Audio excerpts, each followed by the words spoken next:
What's up everyone, welcome back to the channel, and in today's video I'll be covering how I use Puritan Pine to stain this console table that I had built. I also finished this with Satin Polyurethane, so we'll take a look at that also towards the end of the video. But first things first, as far as the staining process goes, so I'm just using a regular paintbrush, and you just simply brush the stain onto the surfaces. So I started out in the middle just to see what the stain would look like, how it would take. Now Puritan Pine is a stain that's pretty easy to work with. It blends very well and you don't have to worry about any hard spots. That said, I didn't really have any specific plans of staining one part of the table first versus the other. I just kind of went randomly. I knew I could get away with this on Puritan Pine. So you can see here in this shot some of the hard lines that I left from the overfill, and if I brush that over you can see how it blends very well. Now there is a little bit of a line on the middle beam, but that will go away as it dries. Similarly to here on the bottom, you can see some of the splashing and some of the dripping from when I stained the top section, but that will also brush out and blend very well all together. So I did mention that Puritan Pine was easy to work with, and I think one of the reasons that is because of the viscosity of the stain. So it's a lot more like water rather than oil or something thick. Some of the other darker stains will be a little bit thick, kind of like a glue consistency, but Puritan Pine is very thin, so it's easy to brush out and brush through on the table surface or whatever you're trying to stain. So a couple useful tips when staining would be to, if you're able to, try to stain with the grain direction. That way, if there are any hard spots or any lines, if they blend in with the grain direction, they're less likely to stand out and they won't be seen when it's finished. Also, don't be afraid to rotate the piece you're staining in whatever direction. You want to make sure you have adequate coverage all over the surface, and definitely use gloves unless you want your hands to become a different color.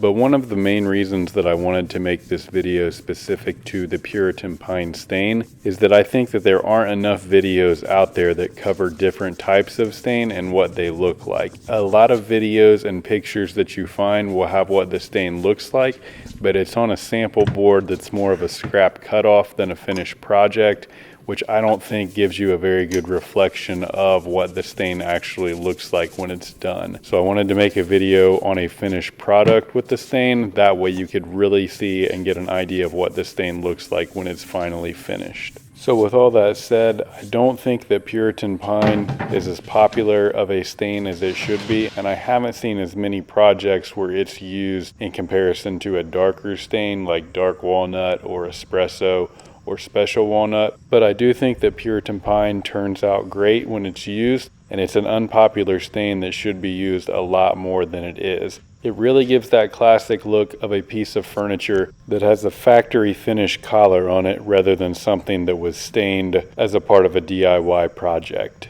With that statement, I don't mean to discredit any DIY projects, especially since that's what the entirety of my channel is based off of.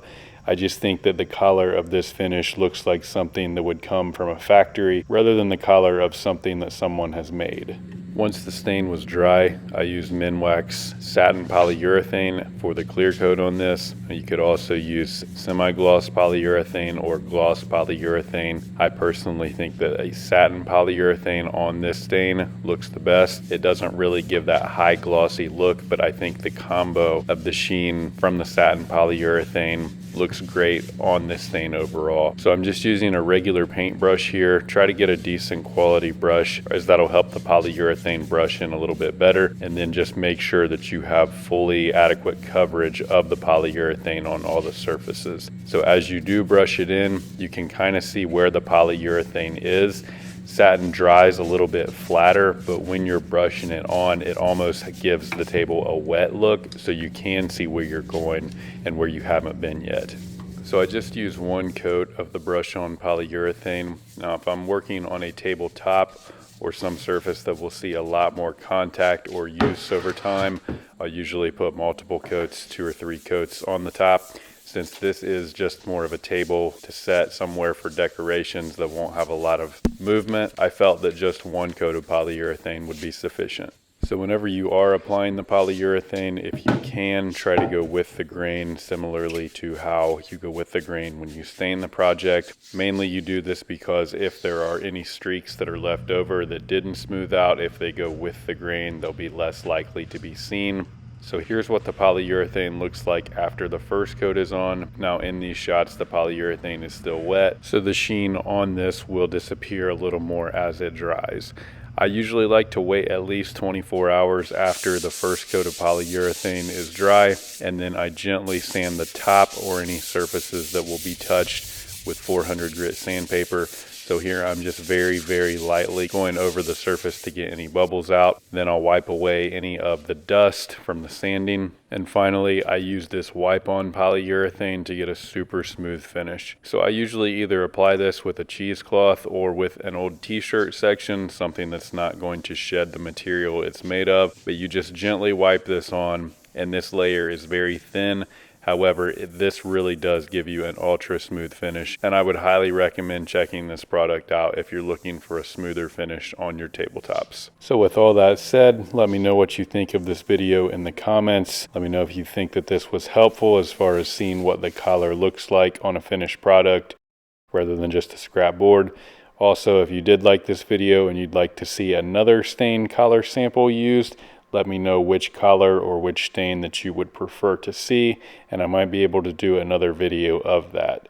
So if you made it this far, thanks for watching. As always, be sure to like, share, and subscribe, as each of these really helps my channel out. And as always, stay tuned for more.